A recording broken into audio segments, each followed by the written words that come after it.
আসসালামু আলাইকুম, hi there. আজ আপনাদেরকে খুবই উপকারী আর সুস্বাদু একটা পাতার সাথে পরিচয় করিয়ে দেব। আজ আপনাদেরকে তৈরি করে দেখাবো মামাকলা পাতা অথবা তেলাকুচা পাতার বড়া। এই পাতাটা কিন্তু ডায়াবেটিস রোগীদের জন্য অনেক উপকারী। এটা সুগার নিয়ন্ত্রণ রাখতে সাহায্য করে।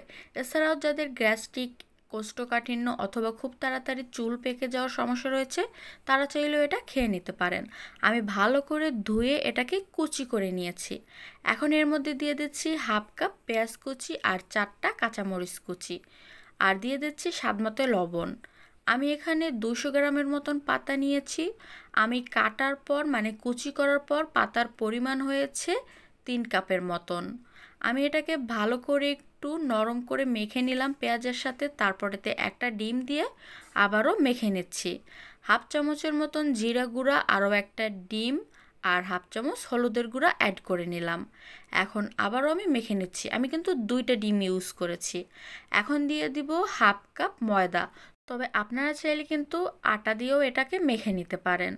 ভালো করে আমি মেখে নিব। আপনারা চাইলে প্রতিদিন সকাল ও বিকালে 2 বেলা এই পাতার রস করেও খেতে পারেন, অথবা চাইলে ভাজি করেও খেতে পারেন, আবার রান্না করেও খেতে পারেন।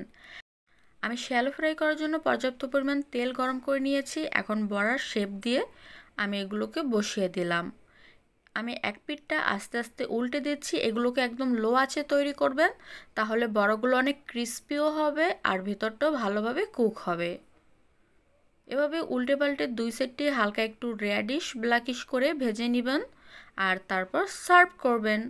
স্বাদ ও স্বাস্থ্যের কম্বিনেশন পেতে এই বড়াটা একবার হলেও আপনারা ট্রাই করে দেখবেন। ইনশাল্লাহ আপনাদের অনেক ভালো লাগবে। তবে এই পাতাটা কিন্তু দীর্ঘদিন কাঁচা খাওয়া যায় না। সর্বোচ্চ আপনারা 1 মাস এটা রেগুলার খেতে পারবেন। 1 মাসের বেশি একদমই খাবেন না, কারণ এটা যদি আপনি একটানা 1 বছর খান তাহলে আবার শরীরে অন্যান্য রোগের দেখা দিতে পারে, ক্যান্সারও হতে পারে। তাই অবশ্যই সাবধানে খাবেন। আল্লাহ হাফেজ।